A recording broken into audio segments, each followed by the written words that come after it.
Hi, Vijay Mistry here, and thank you for joining me in this particular video where I would like to share with you the 5 reasons why company boards fail and how to overcome these.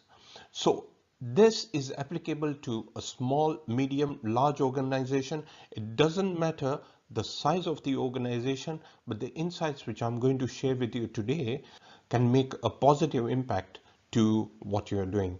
So let's deep dive straight into these 5 reasons why company boards fail, and I will share with you tips as to how to overcome these. The first one, which I consider to be critical, is what I call slip. Now, what do I mean by slip? There are two aspects to slip. The first one is that at board level, I have noticed that sometimes the discussions go into management discussions rather than board level discussions. So what this really does is that it goes into sort of minutiae and it goes into the micromanaging of the organization. In one particular instant, I remember that we were going through certain financials, but rather than looking into the forward-looking solutions and how to really achieve our goal, one of the directors went into discussing a couple of expenses which were high, obviously, but these could be brought in as an offline discussion. So what happened is it sort of drained the whole of the board discussions, the board's time, the board's resource as well. And I could see that some other directors were not pleased with what was going on. The second aspect of slip is digression, not really focusing on the core aspects and the priorities which are key and fundamental to the growth of an organization. I often notice that the discussions are skewed or deviated to another aspect of that particular discussion which is not really valid at board level. So in other words, what you need to do is to steer the discussions and make sure that the focus is maintained not only on the agenda itself, but on the true outcome of the organization, what the true outcome is expected, and this should be crafting of the vision and making sure that all that is being executed is meeting and achieving that particular goal. Let's move to the second one, which is recipe. I have noticed in organizations that not having that right mix. In a service industry, I remember that there was this lack of resource at board level, and what was happening is it was burdening the directors into the struggles, or rather there were struggles in the discussions. And this is so key because the decisions which were being made were more riskier than what they were supposed to be. Here are 3 tips what you need to do. First is you need to evaluate what your current resource is. What is that current resource that you have at the moment? The second thing is you need to be very specific as to what you require at board level. In some boards, what I noticed is they are not that specific. So you need to be very specific to make sure that you know what are the core constructs of a board in your organization. Again, size does not matter. It is the amount of quality that is required in order to make a positive impact and effective choices to strengthen the growth of the organization. And the third, which is very important, is having a board coach or having somebody who could be a board advisor, just telling them that they need to steer the discussions properly, but at the same time giving them those ideas as to what they really need to do. So this is crucial and important in any organization. The third one, apple and ball, expectations, expecting something and getting something else. And by apple and ball is what I mean is that when you ask for an apple and you get a ball, obviously that is very frustrating. So the expectations are not met. And there's one word I can give here. Clarity is crucial. Clarity in communication.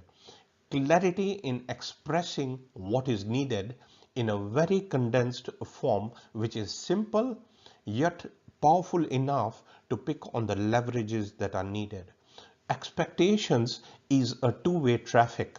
So it means that both parties understand exactly what is expected. And it is very important that this is completely comprehensively understood by both parties. And this is a big stressful activity for organizations. Again, I emphasize in this particular instant, clarity. Have clarity in your discussion. The fourth one, which I would like to share with you, is weak pillar. Now look, financial is the lifeblood of all organizations. Understanding the financials is very important. And I'm just not talking about going into the historic information and just looking into the profit and loss balance sheet and cash flows and finding out exactly what's going on. But I am talking about picking signals. What is happening? What are the current conditions? What is happening externally? What is happening internally? You need to make sure that each and every member of the board understands financials. Competence may be there in their particular expertise, but they need to include finance as key. The second aspect is risk management. Ensuring that the risk is fully understood is very important.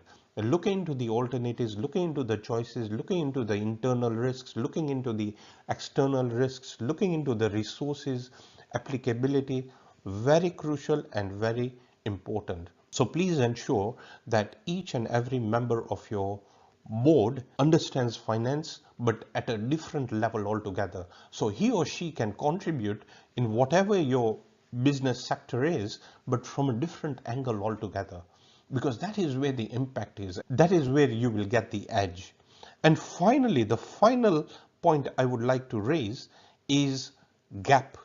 Now, my dear friends, what do I really mean by gap? By gap, I mean relevance, being relevant, understanding the internal activities and functions of what is going on from 50,000 feet down to ground level, as well as what is happening externally. In organizations, I noticed that they lose market share because they have not really been switched on. They have not really understood what is going on and what is current. So here are three tips I would like to share.